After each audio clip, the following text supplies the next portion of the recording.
Hello friends, this is Kapil.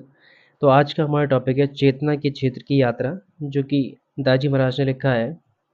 वह लिखते हैं, यौगिक प्राणाहुति के साथ किया गया एक सरल ध्यान हमें चेतना के सभी स्तरों को पार करने में सहायक हो सकता है। यात्रा का क्षेत्र ऊपर नीचे, दाएं बाएं और सभी दिशाओं में होता है।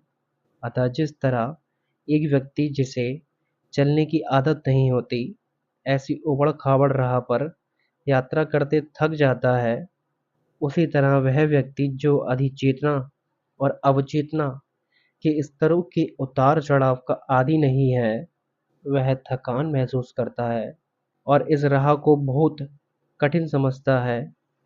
लेकिन प्राणाहुति की सहायता से एक व्यक्ति चेतना के विभिन्न स्तरों को कहीं अधिक आसानी से पार कर सकता है। उदाहरण के लिए हृदय चक्र को लें, जो अपने आप में एक आकाशगंगा के समान है, जिसमें कई तारामंडल हैं और उनमें से 5 प्रमुख हैं। जिस तरीके से हम एक दूसरे की ओर बढ़ते हैं, वह अत्यंत आश्चर्यजनक तरीके से होता है। कभी-कभी हम इन आंतरिक चमत्कारों को देखते हुए, जो हमारी हृदयों की आँखों के सामने प्रकट होते हैं, अविश्वास से अवाक रह जाते हैं। प्राणाहुति की सहायता से हम बिजली की गति से आगे बढ़ पाते हैं। हर बिंदु या पड़ाव का वातावरण बहुत अधिक भिन्न होता है, जैसे कि आकाशगंगा से दूसरी आकाशगंगा का होगा, और वह हमें प्रत्येक आध्यात्मिक पड़ाव पर विद्यमान दशाओं के कारण एक अस्थायी अनुभव देता है। यह निरंतर होने वाला परिवर्तन हमारे लिए अपनी आध्यात्मिक यात्रा पर बढ़ते समय निराशाजनक हो सकता है, क्योंकि हमें स्थिरता और एक स्थायी परिचित वातावरण पसंद है। लेकिन यदि हम विकसित होना चाहते हैं, यदि चेतना को विकसित होना है, तो यह परिवर्तन ज़रूरी है। किसी विशेष स्थिति में आराम से बने रहने का विचार हमारे विकास को धीमा कर देगा, और जैसे-जैसे हम साल दर साल अपनी आध्यात्मिक यात्रा पर आगे बढ़ते हैं, हम पाते हैं कि प्रत्येक आगे वाली अवस्था पहली अवस्था से कहीं अधिक परिष्कृत और विस्तृत होती है। तब हम अपनी यात्रा के दौरान आने वाली छोटी-मोटी परेशानियों की असली अहमियत को सराह पाते हैं। ठीक इसी समय जब हम इस असुविधा के कारण परेशान होते हैं, हमें अगले पड़ाव तक पहुंचने के लिए अपने प्रयासों को बढ़ाने की ज़रूरत होती है।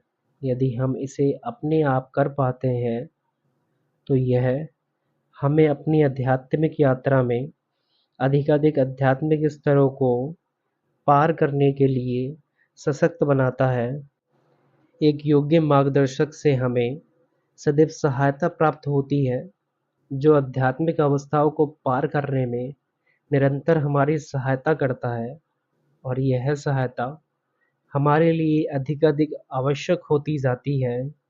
जैसे-जैसे हम उच्चतर अवस्थाओं की ओर बढ़ते हैं, ठीक वैसे ही वैसे कि एवरेस्ट के शिखर के नज़दीक पहुँचने पर एक पर्वतारोही को शेर्पा की अधिक आवश्यकता पड़ती है।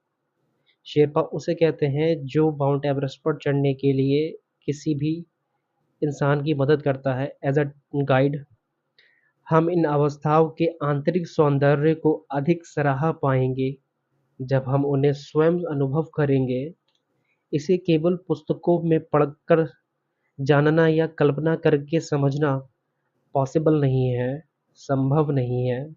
शांति, प्रेम, बेचैनी, संतोष, निर्भीकता और साहस जैसी अवस्थाएं भी पूरे व्यापक क्षेत्र में मौजूद रहती हैं। यह परम अवस्थाएं नहीं होती, लेकिन निरंतर विकसित और गहनतम होती रहती हैं। उदाहरण के लिए, हम आध्यात्मिक साधना को शुरू करते ही शांति महसूस कर सकते हैं, और कई साल साधना करने के बाद महसूस होने वाली शांति पूरी तरह से डिफरेंट और उच्च स्तर की होती है। केवल आंतरिक आध्यात्मिक यात्रा के द्वारा ही हम संतोष, स्थिरता, बेचैनी और प्रेम के विभिन्न स्तर अनुभव कर सकते हैं, और तब अनंतता हम एक पूर्णतः अलग ध्येय की ओर बढ़ते हैं, जब हम अपने रचयिता और स्वयं के बीच विलयन को सराह पाते हैं। जैसे जैसे हम इस यात्रा पर आगे बढ़ते हैं, हमारे सूक्ष्म शरीर, मनस, बुद्धि और अहंकार निरंतर सुधार की भावना के साथ की गई आध्यात्मिक साधना द्वारा अधिकाधिक परिष्कृत होते जाते हैं, और यह अंततः हमारी चेतना को शुद्ध करता है। लेकिन यदि हम अपने इस शोधन पर काम न करें तो क्या होता है? इसके बजाय यदि हम सोचने लगें कि हम महान आध्यात्मिक ऊंचाइयों पर पहुंच गए हैं और दूसरों से काफ़ी बेहतर हैं, जिसके कारण हमारा अहंकार बहुत बढ़ जाता है, तो क्या है? क्या हमारी चेतना तब भी शुद्ध रहेगी और विकसित होती रहेगी? नहीं, यह संभव नहीं है, बल्कि हमारा पतन होने लगेगा। अहम जो ऐसी सोच से रंग गया है कि मैं महान हूँ, आई एम ग्रेट, या मैं लक्ष्य तक पहुँच गया हूँ, या ऐसी सोच से भी कि मैं इसके अयोग्य हूँ और बेकार हूँ, वह इतना स्थूल और संकुचित हो जाएगा कि चेतना उसी सीमित अवस्था में ही पतित होती रहती है, और तब बाकी सब एक दूरगामी प्रभाव के कारण ढह जाएगा। बुद्धि सहज बोध तक विकसित नहीं हो पाएगी और सोच एहसास में नहीं बदल पाएगी। हम एक अति संकुचित मानसिक प्रक्रिया और वैश्विक नजरिए में फंस कर रह जाएंगे, जब बुद्धि और विचार प्रक्रियाएं हृदय के सहज बोध और प्रेरणा के बिना केवल तर्क और रटे हुए ज्ञान की शिक्षा द्वारा सीमित होती है, तब भी हम वैश्विक नजरिए के संकुचित दायरे में फंसे रहते हैं। ऐसे में चेतना विस्तृत और विकसित नहीं हो सकती। अतः भले ही हम नियमित ध्यान करते हुए अपनी आध्यात्मिक यात्रा पर चल रहे हैं, पर अगर ये सूक्ष्म शरीर अधिक परिष्कृत और सूक्ष्म नहीं हो रहे, तो हम एक ही जगह भंवर में घूमते रहेंगे, जैसे कि एक पालतू पशुओं की दुकान में चूहे पिंजड़ों के अंदर गोल गोल घूमते रहते हैं। और इससे भी बेहतर होगा कि हमारी चेतना संकुचित होकर कठोर हो जाएगी।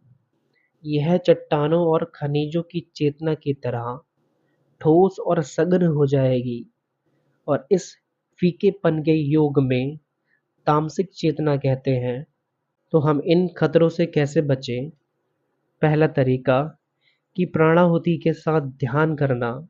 यह हमें मन के नियंत्रण में, हृदय में गहरा उतरने में, विचार से एहसास तक जाने में और बुद्धि से विवेक की ओर जाने में सहायक होता है।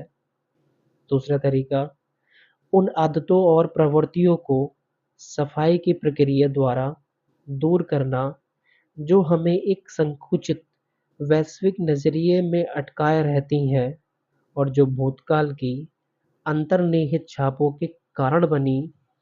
और तीसरा, हृदय में एक प्रार्थनापूर्ण अवस्था और रिक्तता पैदा करना, जिससे कि हम अपने आंतरिक सुहाग के साथ जुड़ सके। चौथा तरीका, अपने चरित्र को परिष्कृत करना और आदर्श बनाना। एक चरित्रहीन व्यक्ति अस्तित्व का सीमित नजरिया रखता है और इससे उसकी चेतना बाधित होती है।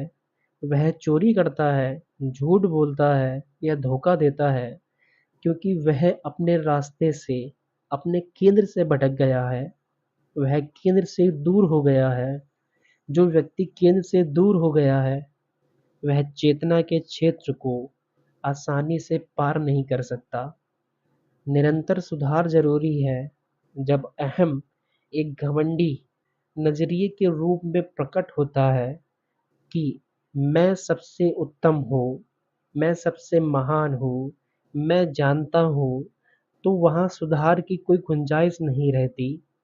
जब बुद्धि विवेक में विकसित नहीं होती, तब वहाँ कोई प्रेरणा नहीं होती और फिर चेतना सीमित हो जाती है। जब विचार गहन होकर अनुभूति में नहीं बदलते, जब इच्छा और विचार प्रबल बने रहते हैं, तो चेतना का विकास नहीं हो सकता। बाहरी व्यवहार में इस विकास को देख पाना आसान है।